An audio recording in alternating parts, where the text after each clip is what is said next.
الحلقه ديال اليوم الصراحه صعيبه وكتهز في القلب. فراه باش تقول يا ربي الا سمحتي لعبادك الظالمين انا عمرني غادي نسامح ليهم، فهاد الشيء كيعني بلي راك فعلا تظلمتي في حياتك بزاف وعشتي شي مواقف وشي حوايج اللي عشتيهم في حياتك اللي كيكسروا القلب واللي كيقطعوا القلب ديالك. وهاد الشيء اللي قلت دابا على المسامحه هو بالضبط اللي قالت المغنيه التركيه المشهوره بيرغين. فشكون هي المغنيه بيرغين وشنو القصه ديالها وعلاش تعرفات بهذا اللقب هذا ديال سيده الاحزان ولا امراه الاحزان؟ هذا اللقب هذا تشهرت به بزاف، ولكن انا شخصيا من بعد ما عرفت القصه الحقيقيه ديالها كنفضل اني ناديها ولا نلقبها بسيده الحب ولا سيده الثقه، ماشي سيده الاحزان. كيفاش انسان كيعطي الحب وكيسامح وكيعاون الناس وفي المقابل الحاجه الوحيده اللي كياخذ هي الظلم والالم وداكشي اللي كيضرو في هذه الحياه. هذا الشيء بالضبط اللي غادي نعرفوا اليوم وغادي نهضروا على القصه الكامله ديال المغنيه بيرغين. السلام عليكم، معكم سعد من قناه لغ سعد. الى اول مره غادي تشوفني ما تنساش دير معك لايك واشترك في القناه باش يوصلك كل جديد. وبلا ما نطول عليكم على بركه الله، قصتنا ديال اليوم غادي تدينا لتركيا، بالضبط لمدينه ميرسين. نهار 15 يوليو عام 1958 تزادت واحد البنت اللي سميتها بيرغين سارة المشهر. ركزوا معايا في سميتها مزيان حيت كما قلت لكم سميتها بيرغين، ولكن انايا على طول الحلقه غادي نبدا نعيط عليها بيرغين ومن بعد غادي نعرفوا علاش. هاد بيرغين هادي كبرت في واحد العائله اللي فقيره وكلها مشاكل بين الاب والام، وكانت هي اخر العنقود ولا كما كنقولوا اصغر وحده في العائله. تربات بين 7 ديال الوليدات. المهم دازت واحد المده الوالدين ديالها بقوه دوك المشاكل اللي كيعيشوا ما قدروش باقي يتفاهموا وقرروا انهم يطلقوا. وفعلا في عام 1966 ملي دارت بيرغين 7 سنين الوالدين ديالها فعلا طلقوا. وراكم عارفين وللاسف شي اباء ملي كيطلقوا من الزوجات ديالهم كيطلقوا حتى الوليدات ديالهم وما كيبقاوش يسولوا فيهم. وهذا الشيء بالضبط اللي دار الاب ديال بيرغين، كيطلق مراته مشى تزوج بمراه اخرى ودار معاها وليدات ونسى هذوك الوليدات السبعه الاولين ديالو. بيرغين مسكينه واخا باباها كان تخلى عليهم وما كانش كيسول فيهم، كان ديما كتصيفط ليه رسائل اللي مكتوبه، حيت كما عارفين في هذيك الوقيته ما كانوش لي اس ام اس، ما كانوش تليفونات هكا اللي كلشي يقدر ياخذهم، فكانت كتكتب ليه رسائل مكتوبه وكتصيفطهم ليه. رسائل اللي كتعبر ليه فيهم على الحب ديالها والاشتياق ديالها وبلي توحشاتو وبلي كتحترمو وبلي عزيز عليها بزاف. ولكن هو ما مسوقش وعمرو جاوبها حتى على رساله وحده ديالها. ودابا غادي ندوزو للام ديالهم. راكم عارفين باش مرا يكون عندها 7 ديال الوليدات صعيب انها تعيلهم كاملين، خاصه في هذيك الوقيته وكاع حتى دابا صعيب انك تعيل ولا توفر الحياه اللي مزيانه ل7 ديال الرواح. المهم ضاق حالهم بزاف وضاقت بهم الدنيا، والام ديالهم قررت انهم كاملهم يتحولوا للعاصمه ديال تركيا اللي هي انقره. فاش تحولوا لانقره الام ديالهم خدمت في واحد المعمل ديال الخياطه، ولكن واخا هكاك كانت الحياه باقا صعيبه عليهم خاصه مع الكرا غالي. وراكم عارفين راه المسؤوليه ديال 7 ديال الوليدات، فبعض المرات كانوا كيبقاو ايام بلا ماكله ولا غير ديك شويه الماكله اللي عندهم كيحاولوا يقسموها بيناتهم. المهم كخلاصه هكا كانوا عايشين في ظروف اللي صعيبه ماديا بزاف. ولكن بما ان القصه ديالنا اليوم غتهضر على بيرغين فغادي نركزوا عليها اكثر وغادي نخليو عائلتها وغادي نخليو خوتها. بيرغين بطبيعه الحال كانت كتمشي للمدرسه وكانت كتقرا مزيان، كانت متفوقه وعبقريه ودائما كتجيب نقاط زوينين ومجتهده، وكلشي كيقول عليها في المدرسه وحتى الاساتذه ديالها كيقولوا عليها بلي راه مجتهده. بيرغين في هذه المده هذه كاملها كان كيعجبها تغني وتدندن، يعني كتبدا تغني بشويه مع راساتها. وشحال من واحد لاحظها فيها لدرجه ان عائلتها وصحابها والاساتذه ديالها كان كيعجبهم الصوت ديالها بزاف ودائما كيقولوا لها بلي راه صوتك راه واعر بزاف. كان كلشي كيقول لها عافاك غني لينا هذه الاغنيه، غني لنا هذه الاغنيه الاخرى. صوتها كان فعلا حساس وقوي. على عين من بعد ما بزاف ديال الناس من عائلتها وصحابها والناس اللي كيقريوها كيقولوا لها بلي راه عندك صوت زوين وكيقولوا لها بلي راه الموهبه ديالك واعره، بيرغين قررت انها تكمل قرايتها في المجال ديال الموسيقى. خدات هذا القرار هذا باش تنمي من الموهبه ديالها وتطور من الموهبه الغنائيه ديالها. وفعلا بيرغين داكشي اللي دارت، دخلت لواحد المعهد ديال الموسيقى وبدات كتعلم حتى الالات الموسيقيه. تعلمت بزاف ديال الالات الموسيقيه اللي من بيناتهم ولا اللي من اهمهم البيانو ولا التشيلو ولا كما معروف عندنا بالفيولون. ولكن للاسف بيرغين من بعد مده ما قدراتش انها تكمل باقي قرايتها لقيتها في هذاك الميعاد ديال الموسيقى لاسباب ماديه، حيت كما قلت لكم هما كانوا تقريبا عايشين في الفقر ولا كاع تحت من عتبه الفقر. ولكن رغم انها كتحماق على شي حاجه سميتها الغناء وكتحماق على داكشي اللي كتقرا، اضطرات انها تخلى عليه وفي المقابل تمشي تدبر على شي خديمه باش تعاون راسها وتعاون عائلتها. وفعلا داكشي اللي كان. بيرغان كانت خرجات من هذاك الميعاد ودبرات على واحد الخدمه، وكاول خدمه ديالها كانت خدمات في واحد الشركه ديال خدمات البريد. واخا كان بقى فيها الحال انها تخلات على داكشي اللي كتبغي بزاف اللي هو الغناء، وولات حياتها روتينيه بزاف، غير من الخدمه للدار للدار للخدمه. واحد النهاريات تعرفات على واحد الشخص اللي كان هو اول حب في حياتها واول شخص غادي تبغيه في حياتها. هاد السيد هذا اللي بغاتو كان واحد الشاب زوين كما كنقولوا بونغوس. الخدمه ديالو كانت هي سائق طاكسي ولا سائق اجره. واحد النهاريات كانت غادا للخدمه وهو اللي كان سايق الطاكسي، هي عجباتو وحتى هو عجبها. المهم تبادلوا نفس المشاعر، وكان هاد مول الطاكسي هذا ديما كيعبر ليها. راكم عارفين تواركا، ما كاين غير اشكم جانم بينيم، ما كاين غير التعبير. بقى عاطيها ليها غير بالشفاوي وديما كيعبر ليها على الحب ديالو ليها. بيرغان كانت كتبغيه لواحد الدرجه اللي ما يمكنش، وكانت كتثق فيه بزاف، وكانت كتبغيه بزاف كاول راجل غادي تبغيه في حياتها. حيت كما قلت لكم ديروا في بالكم وديروا في الاعتبار بلي الاب ديالها كان تخلى عليها من الصغر، فكان عندها داك النقص كبير من جهه باها، وهذا النقص هذا في الحب كانت كتعوضو لهذا السيد هذا اللي تعرفات عليه. ولكن هذا السيد هذا ولا هذا مول الطاكسي هذا النيه ديالو كانت خايبه وفالصو كما كنقولوا، كان باغي غير يستغلها وما كان لا كيبغيها لا والو. ولكن باش نتفاهموا على واحد الحاجه، بيرغان واخا كانت كتحماق عليه وكانت كتبغيه، حيت كما قلت لكم كان هو اول راجل في حياتها، كانت مبينه ليه بلي عندها حدود اللي ما يمكنش يفوتهم، كانه يقيسها ولا يقرب ليها. وهو فاش طول معاها وعرف الطبيعه ديالها وعرف بلي ما يمكنش يستغلها، ناض واحد النهاريات وتعدى عليها. المهم كنتمنى انكم تكونوا فهمتوني اشنو بغيت نعلي لكم بالتعدى عليها، حيت راه كاينين شي كلمات معينه اللي يوتيوب ما كتسمحش لنا اننا نقولوهم. ودابا من بعد ما فهمنا شنو وقع ليها، تخيلوا معايا باللي بيرغان هذيك الساعات كانت عندها يلاه 18 عام، وتخيلوا معايا باللي هذاك كان هو اول حب في حياتها، وزيدوا تعدى عليها جسديا. ايوا وهنايا بيرغان من قلة التجربه ديالها في الحياه وقلة الحكمه ديالها مشات عنده وقالت ليه صافي انا مسامحك يلاه نتزوجوا. هو قال ليها كيفاش يلاه نتزوجوا، انا راه اصلا ما كنبغيكش، انا اصلا تعرفت على وحده اخرى وراه غادي نتزوج بها. وهنايا بيرغان كانت خدات الصدمه الثانيه ديالها في الحياه.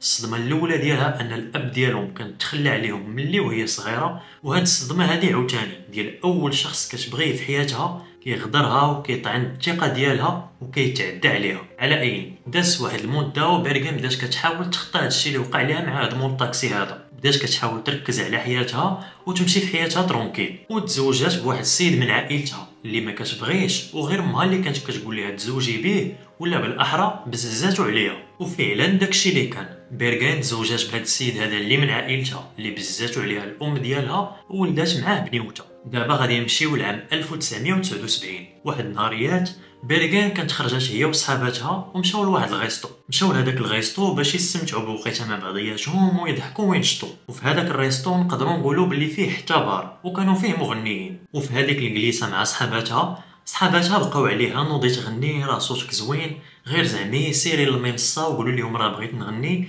ولكن بيرغان ما كانتش باغا، حيت كانت عارفه بلي تخلات على الغنى من شحال هادي وبلي محال تبقى عندها هذيك الموهبه، غير مره اللي كتغني مع راسها. ولكن واخا هكاك صحاباتها بقاو كيلحوا عليها وبقاو كيطلبوا فيها عافاكي غا نوضي زعمي وغني على قبلنا. وفعلا بيرغان داكشي اللي دارت، مشات ناضت عند داك الموسيقار اللي كان خدام تما في هذيك الوقيته وقالت ليه عافاك راه بغيت نغني، ها اشنو غادي نغني. وفعلا بدات كتغني. ودابا بغيتكم تخيلوا معايا الوضع تما في هذيك الوقيته كيفاش كان. تخيلوا معايا باللي كلشي اللي كان تما من الكليان ومن الموظفين كاملهم ضربوها بسقله وكاملهم ركزوا معاها. والناس اللي كانوا تما كيقولوا باللي حتى من السرباي اللي كانوا كيسربيو ما بقاوش كيسربيو وكانوا مركزين غير مع الغنى ديالها هي. ايوا وغير سالت الغنى ديالها كلشي وقف وبداو كيصفقوا عليها وكلشي عجبو العرض ولا الغنى ديالها. ومن صغرها هذاك النهار كان مول الشي، يعني كان مول هذاك الغيستو تما، ومشى عندها وقدم ليها واحد الاوفر ديال الخدمه بصالير، يعني طلب منها انها تخدم عندهم وتبدا تغني عندهم في هذاك الغيستو. هنا بيرغان كانت ما قداتها فرحه، حيت هذه ممكن هي احسن حاجه اللي تقدر توقع لشي انسان اللي موهوب في الغنى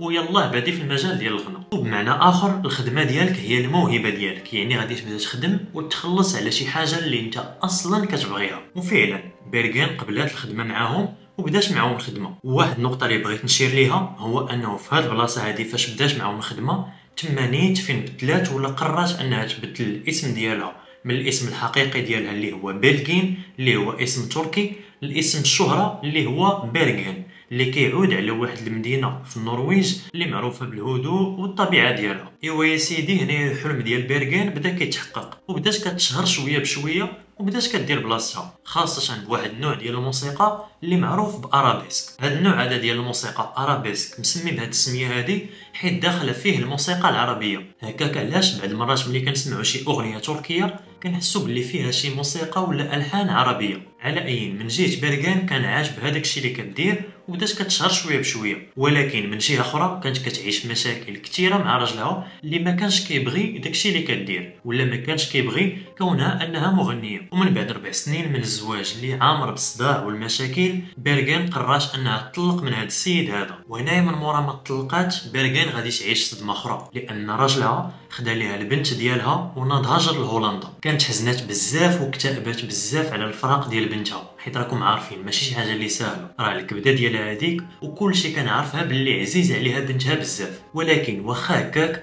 كملات في هذاك المجال اللي كتبغي، كملات في الغناء ديالها حيت كانت كتشوفه هو الملجا الوحيد ديالها اللي عندها من الحزن اللي كتعيش. وفعلا في هذه المده هذه كانت تشهرت اكثر وكانوا كيجيوها عروض كثار من كل مدينه في تركيا وجاتها خدمه واعره في مدينه ادانا التركيه. وفعلا قبلاتها املا انها تطور من الكارير ديالها وتزيد تهلا في عائلتها. وفعلا كانت تعرفات في ادانا اكثر ولا كلشي كيعرفها ولات معروفه ببيرغين مولات الصوت الواعر ومولات الصوت المميز والحساس. ولاو عندها المعجبين بزاف ولاو كيوصلوها بزاف د الكادوات وبزاف د لي بوكيت فلور وحتى الرسائل. وكما عارفين في هذا المجال صعيب انك ترضي كاع الناس، صعيب ان كاع الناس يكونوا كيبغيوك. كاينين الناس اللي يبغيوك وكاينين الناس اللي كيكرهوك لا في سبيل الله هكاك واخا ما درتي ليهم والو، خاصه الا ما كانتش كتعطيهم وقت ولا الا ما قبلاتش الخدمه معاهم ولا انها تخدم عندهم. وفي هذه الوقيته هذه بيرغين باش تكون مهنيه مشات دوزات البيرمي ديالها ومشات شرات واحد الطوموبيل باش تهنى اكثر وباش تبقى تمشي وتجي بها. وواحد النهاريات وهي خارجه من خدمتها لقات الطوموبيل ديالها كتحرق. هنايا كاع الناس تجمعوا على هذاك الحريق وحتى واحد ما حاول يطفي هذيك العافيه. اما بيرغين من الناحيه الاخرى كانت ساهيه وضربها بسقله، كانت كتفكر غير كيفاش غادي تاخذ طوموبيل اخرى عاوتاني حيت واخا كانت مشهوره لهذيك الدرجه ما كانوش عندها الفلوس اللي تقدر تلعب بهم كما بغات. هنايا بيرغين بدات كتبكي وكتحسر على طوموبيلتها اللي كتشوف فيها كتحرق شويه بشويه حتى ما بقى فيها والو. وفي وسط هذاك البكا حتى جا وقف عليها واحد الراجل قال لها ما تبكيش انا غادي نشري ليك طوموبيل جديده. دارت بحال هكا وشفت فيه وهي مصدومه كتقول مع راسها او شكون هذا، ووجهه ما كانش غريب عليها. بقات كتشوف فيه حتى هذاك الوجه دار طرن في راسها وتفكرات باللي هذاك السيد كان دائما كيحضر في الحفلات ديالها من نهار حطت رجليها في ادانا. هنايا بيرغين فاش سمعت هاد الهضره هذه قلبها كان طماطن واخا غير بهذاك الكلام الزوين قالت بلي واقيلا هذا واحد من المعجبين وجا باش يعاونني. هاد السيد هذا كان سميتو هاليتش وقدم راسو ليها على اساس انه رجل اعمال لاباس عليه وما مزوجش. ايوا من بعد مده على التعارف ديالهم هاد السيد هذا قال لبيرغين بلي بغيتك تكوني مراتي الاولى ومن غير انني معجب بك ومعجب بالغناء ديالك انا الصراحه راه كنبغيك. وهنايا بيرغين كاي انثى باغا تكون عندها عائله حقيقيه وباغا تعيش قصه حب بدات كتقتنع شويه بشويه. ولكن هاد السيد هذا اللي سميتو هاليتش شرط عليها حتى هو واحد الشرط اللي هو ما تبقاش تغني. كلشي كنفهموا الصراحه الا هذوك الرجال اللي ملي كيبغيو يتزوجوا كيمشيو كيختاروا ضد هذاك الشيء اللي كيبغيو. مثلا باغيها ما كتكونش كتغني وكياخذها مغنيه، ولا كتكون ما دايراش الحجاب وملي كيتزوج كيقول لها ديري الحجاب، ولا كتكون ضعيفه وكيقول لها تعلاضي، ولا كتكون غليظه وكيقول لها الضعاف، ولا كتكون خدامه موظفه وملي كتزوج به كيقول لها خصك تجلسي من الخدمه. اسيدي الا انت عندك واحد النوع معين اللي كتبغيه خاصك تاخذه من الاول. مثلا انت باغي تزوج باغيها غليظه خذها غليظه، باغيها رقيقه خذها رقيقه، باغيها خدامه خذها خدامه، باغيها ما خداماش خذها من الاصل ما خداماش، باغيها سيدي دايره الحجاب سير حدا الجامع وتسنى حتى تخرج من الجامع، ماشي انت بغيتيها دايره الحجاب وتمشي تسناها خارجه من البار. يعني بالمختصر انت اصلا اشنو داك تزوج بها الا انت ما باغيهاش كما هي وكما لقيتيها. على اي دابا غادي نرجعوا للموضوع ديالنا والقضيه ديال بيرغين. بيرغان كانت قبلات بالشرط وعاوتاني تخلات على الحاجه الوحيده اللي كانت عزيزه عليها اللي هي الغنى، وقالت بما انني لقيت واحد السيد اللي كيبغيني وحتى انا كنبغيه فماشي مشكل نتخلى على الغنى ونكمل مع حياتي وهو بخير وراه غادي يعيشني مزيان. وفعلا تزوجوا، ولكن من بعد مده تبين بلي ان هاد هاليتش هذا ما هو رجل الاعمال اللي لاباس عليه، اللي كما كان كيقول ما هو الزوج المثالي اللي كيبغي مرته، وبالعكس السيد كان عامر كريديات. ولكن ماشي هذه كانت هي اخيب حاجه فيه، اخيب حاجه فيه هي انه كان كل ليله كيضربها وكيسلخها، وبيرغان براسها ما عرفاش علاش، ما عرفاش السبب وما عرفاش علاش كان كيضربها. واحد بنادم اللي مثالي مريض في عقله كيضربها غير هكاك بلا حتى شي سبب. تخيلوا معايا بيرغان هذيك المغنيه اللي كانت كالوريضه ودائما ضاحكه وناشطه ولات دابله والحزن كيبان على وجهها. السيده مسكينه ما عرفت راسها باش تبلات، وهنايا رجعت عاوتاني للمجال اللي كتبغي اللي هو الغنى. ولكن هاد المره هذه في الغنى ديالها ولا باين عليها باللي الصوت ديالها مجروح وحزين، وانتم براسكم الا سمعتوها غادي تحسوا بهذاك الحزن اللي كاين في الصوت ديالها. هنايا نقدروا نقولوا باللي الرجوع ديالها للمجال ديال الغنى وكونها انها تغني كان واقيلا كيعاونها انها تنسى هذاك الواقع اللي كتعيش، وتنسى هذاك الواقع ديال الضرب والسليخ اللي كان كيسلخها هذاك راجلها بلا حتى شي سبب، ويمكن حتى انها تنسي الالم اللي في الجسد ديالها. وتخيلوا معايا كانت كل مره كتسالي الغنى كان هاد هاليتش هذا كتسناها في الكواليس، كيجلس وكيبقى يطلب منها السماحه فاش كتخرج وكيبقى يبكي عليها وكيقول لها بلي ما عمرني باقي غادي نعاود. وفعلا هي حيت كتبغيه كتبقى تسمح ليه، وملي كيرجعوا للدار كيعطيه عاوتاني كالخا ديال العصا. هاد السيناريو هذا اللي عاودت لكم دابا كان هو اللي كيتعاود ديما. هي كانت كتمشي مسكينه تغني باش تهرب من داك الواقع الاليم اللي كانت كتعيش، وهو كيجي ثاني كيتسناها في الكواليس. ملي كتخرج كيبدا يطلب منها السماحه، وعاوتاني ملي كتسمح ليه نفس الحاجه كتعاود، كيمشيو للدار وكيبدا عليها بالضريب وكيبدا يسلخ فيها. وبقات في هاد الدائره هذه ولا في هاد القوقعه هذه اللي كانت ديما كتعاود، حتى ولات كتلاحظ باللي كان كيغيب ولا كيتعطل، وبعض المرات ما كيجي حتى الغد ليه، وبعض المرات كان كيغيب بالايام يومين ثلاثه. وراحنا عارفين اشنو هي الحاجه الوحيده اللي غادي تخلي الراجل يبدا يغيب بحال هكا، هي ان هاليتش كان كيخونها. بقى هذا البلان هذا ديال التعطال وديال الغياب كيتعاود بزاف، حتى واجهته بيرغان وقالت ليه اش هادشي هذا كدير انت وفين كتمشي. هو يعطيها عاوتاني صدمه اخرى في حياتها، قال لها بلي انا راه اصلا مزوج وعندي 3 ديال الوليدات. ونزيدكم الصدمه اخرى الكبيره، زواجهم كان كله كذوب وكله مزور، من العقد ومن الشهود ومن العرس ومن كل شيء كان كذوب وكان مزور. ونزيدكم الصدمه الاخرى، قال لها بلي راه هو اللي حرق ليها الطوموبيل. بيرغان مورا ما سمعت هذا الشيء مشات وخلاتو وما جاوباتوش وما عاتباتوش، مشات رجعت للغنى ديالها وحاولت تقاد حياتها بلا بيه. وهو واخا هكاك بقى ديما تابعها وديما لاصقه بحال المسكه، وديما كيقول لها بلي راه غادي نتبدل على قبلك وسامحيني وبلي راه ما بقيتش غادي نعاود، وهاد المره غادي نتزوج بك بشكل رسمي وكل شيء غادي يعرف وغادي نكون مساندك في هذاك الشيء اللي كديري. ولكن بيرغان للاسف سامحاتو ورجعت ليه. داكشي علاش قلت لكم باللي في الاول هاد بيرغان هادي كانت الثقه ديالها واحد الثقه اللي عمياء وكانت دغيا كتسامح البنات. وفعلا نهار 9 يناير عام 1982 وبصفه رسميه تزوجات بيرغان وهاليتش، واتفقوا زعما انهم يبدلوا من حياتهم وكل واحد يحاول يحسن من راسو باش ينجحوا العلاقه ديالهم ويزيدوا للقدام. وكما عارفين كلنا الانسان اللي قبيح ومصوفج واللي ما عندوش ضمير راه صعيب انه يتبدل وما كيتبدلش كاع وما كيتوبش. رجع عاوتاني كيسلخها اكثر من الاول واكثر من قبل، ومعها هي تما في اضانا بوحدها، ما عندها لا عائلتها لا والو، ما كان عندها كيدير تهرب منه ولا كيدير تفك راسها منه، خاصه ان هي هاد المره هادي ولات مزوجه به بشكل رسمي. ملي ما لقات مسكينه ما دير مشات هربات عند امها للعاصمه انقره، وما دازت حتى مده قليله كانت بيرغان هي وما خارجين في السيكتور عندهم محركين حتى كيعيطوا لامها باللي دارها كتحرق. وطبعا كاملنا عارفين بلي هاليتش هو اللي دار هادشي. وبعدا واحد الحاجه، هاد هاليتش هذا عمرو دخل الخاطر ديال الام ديال بيرغان، كانت ديما كتقول لها شنو عجبك فيه، هذاك راه ماشي بنادم، هذاك راه مريض وما يستاهلكش. على اي تقادوا الامور شويه وبيرغان رجعت عاوتاني للغنى ديالها وطلقات اول البوم ليها بعنوان دير اعتراض مفر، اللي بالعربيه كتعني عندي شكوى ولا عندي معارضه ولا عندي اعتراض. ايوا هنايا هاليتش ملي ساق الخبار بلي بيرغان خرجت اول البوم ليها يعني غادي تزيد تشهر، هنايا الجنون ديالو زادو تجنوا وزاد ما حملهاش اكثر انها غادي تنجح وغادي تزيد لقدام وغادي تزيد تشهر. وفعلا السيد كما قلت لكم ما حملهاش وبدا كيقول للناس بلي في هاد 3 ايام هذه اللي جايه كاع الصحف ديال تركيا غادي يهضروا على بيرغان. وفعلا ملي داز 3 ايام الصحف كاملها ديال تركيا كانوا كيهضروا على بيرغان، ولكن ماشي على الغنى ديالها وماشي على النجاح ديالها، كانوا كيهضروا على داك الشيء اللي وقع ليها. والشيء اللي وقع ليها هو هذا الشيء اللي غادي نقول لكم دابا. في الليله ديال 31 اكتوبر عام 1982 بيرغان سالات الخدمه وخرجت من البلاصه اللي خدامه فيها وكانت معها ما، وكانوا يلاه وقفوا باش يشدوا طاكسي حتى جا واحد كيجري جيتهم هو يرش عليهم حمض النيتريك. هذا حمض النيتريك هذا هو واحد الحمض خطير اللي كيدير تشوهات اللي خايبه وخطيره بزاف على الجلده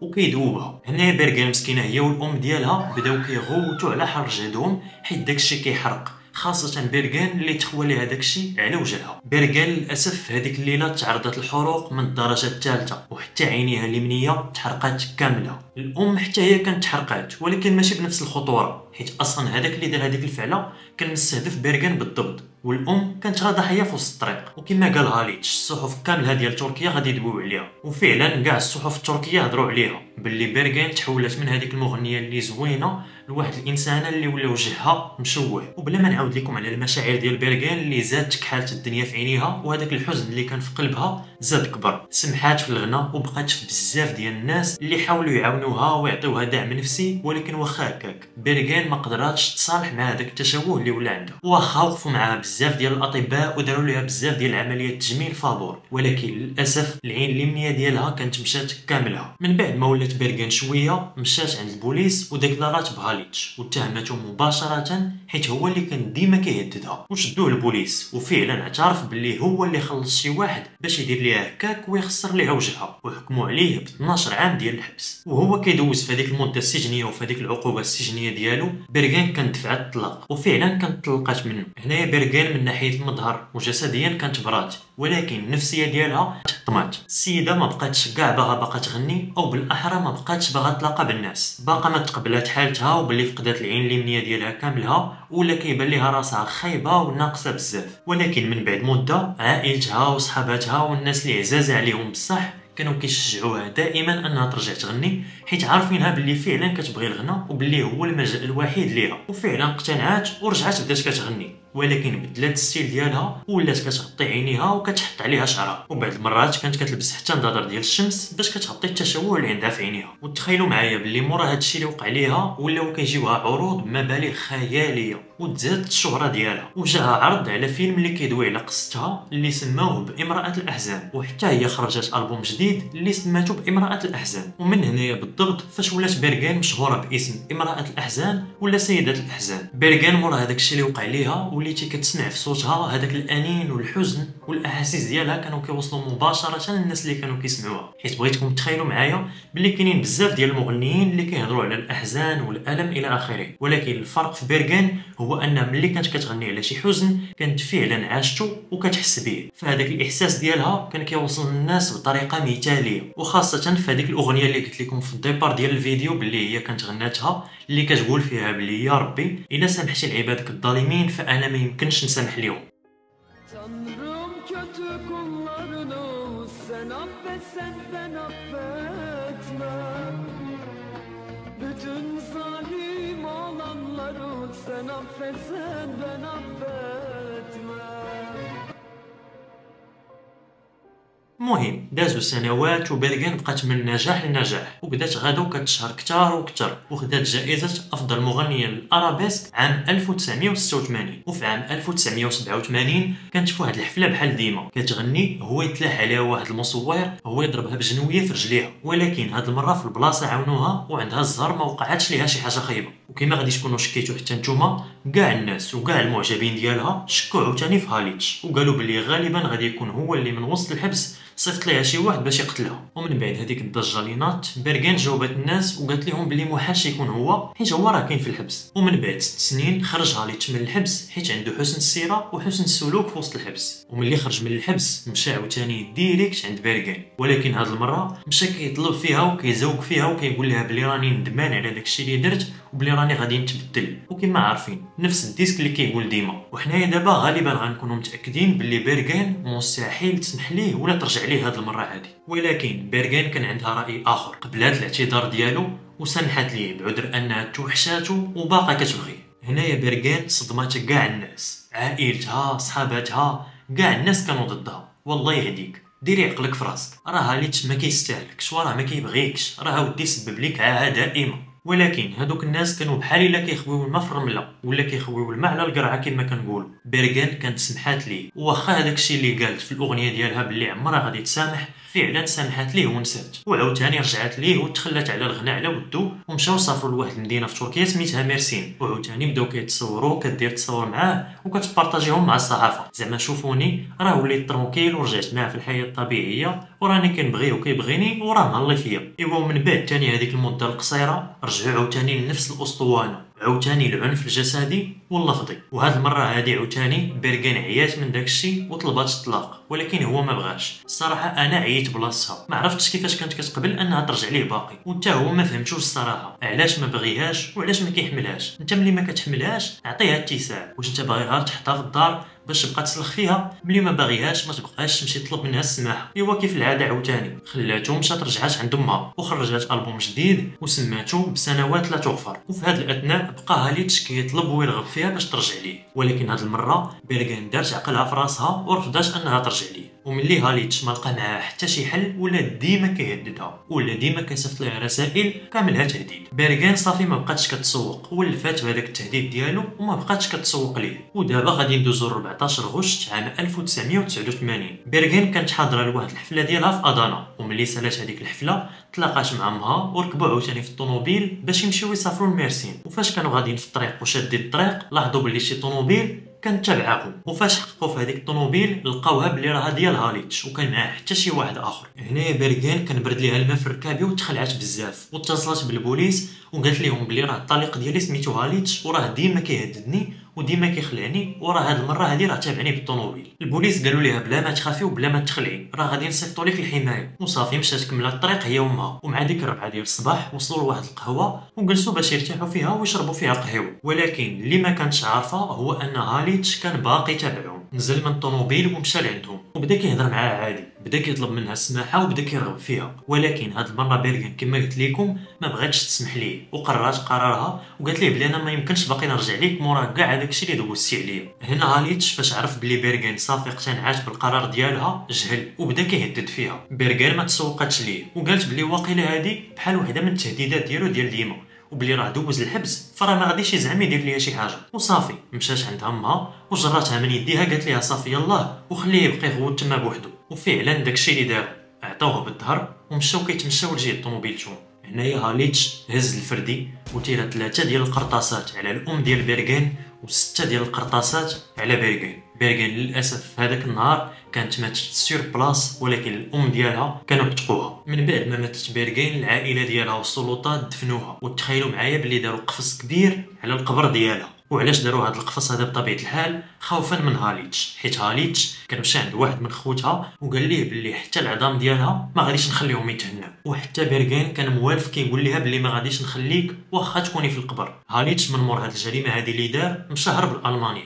ومن بعد 6 شهور البوليس ديال المانيا شدوه لمده ديال 11 شهر. ايوا من بعد ما شدوه هذه المده هذه صيفطوه لتركيا باش يحاكموه. هنايا وصلنا لواحد البلان اللي غادي يصدمكم. هذا البلان هذا هو انهم حكموا عليه غير ب 15 عام، وحنا كاملنا عارفين بلي هذيك 15 عام ما موفياش هذاك الشيء اللي دار. ولكن اللي كيصدم عاوتاني اكثر هو انهم خفوا الحكم ليه ل3 سنوات. ولكن ماشي هذا الشيء وصافي، اللي غادي يصدمكم اكثر هو انه دوز غير 7 شهور في الحبس. تخيلوا معايا كاع هذاك الشيء اللي دار يلاه دوز عليه 7 شهور. وبلا ما تسولوني علاش، حيت هذا البلان هذا ما تشرحش، ما مشروحش علاش دوز غير 7 شهور. كيفاش هو قاتل عن سبق الاصرار والترصد ودوز غير 7 شهور؟ بلا ما نهضروا على العذاب النفسي والجسدي اللي كان كيدوز على بيرغان كل نهار. وتخيلوا معايا هاد هاليتش هذا خرج وعاش حياته عادي وراه عنده 4 ديال الاولاد وهو قاتل وبحال اللي ما داير حتى شي حاجه. السيد كان قتل اشهر امراه في تركيا وملي خرج من الحبس ولا كيدوز في مقابلات مع الصحافه، واخا ما فهمتش كيفاش كانوا كيقبلوا اصلا يدوزوه. وملي كانوا كيدوزوه كان كيبدا يتغبن وكيبدا يبكي وبلي راه هو حزين وبلي راه ندمان على داكشي اللي دار، وبلي كيطلب السماحه من بيرغين اللي ماتت ومن عائلتها. ولكن من بعد 30 عام على هذه الجريمه هذه دخلوا الشرع عاوتاني ودخلوا الغدر، وبدل الاراء ديالو وبدل الاقوال ديالو،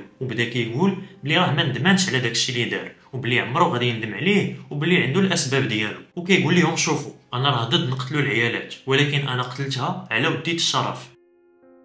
Şurada haksızdım dediğiniz bir nokta yok mu hiç? Yani bir keşkeniz yok mu bu ilişkide? Öyle keşken ne olabilir? Kendine söyledim ya, sen hak ettin, seni öldüreceğim ben de. Siz o zaman kadın cinayetlerine destek veriyorsunuz. Yok, kesinlikle karşıyım. Pişman oldunuz mu? Yok.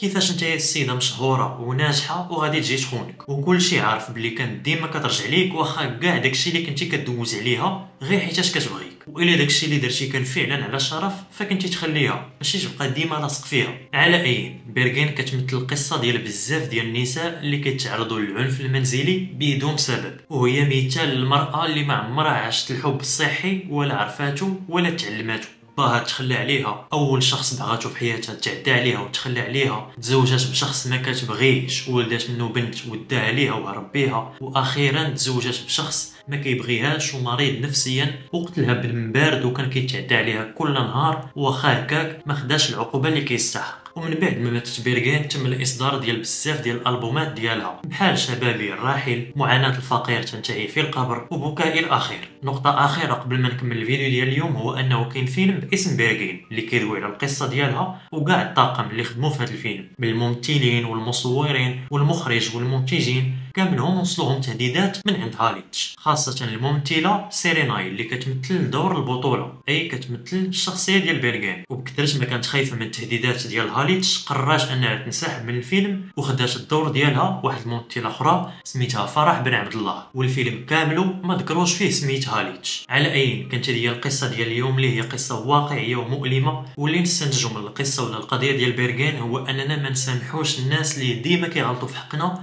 حيت غالبا غادي يعاودوا اغلاط اللي كفس من الاغلاط اللي داروا قبل. واي انسان كيتعرض للعنف الجسدي ولا لفظي عمرك تسكت عليه ولا تسامح عليه. كان معكم سعد الدين من قناه لغة سعد. الى عجبكم الفيديو ما تنساوش ديروا معكم لايك وتشتركوا في القناه باش يوصلكم كل جديد. ويلا بلا ما نطول عليكم تهلاو ليا في راسكم وردوا البال لراسكم ونتلاقاو في فيديو جديد.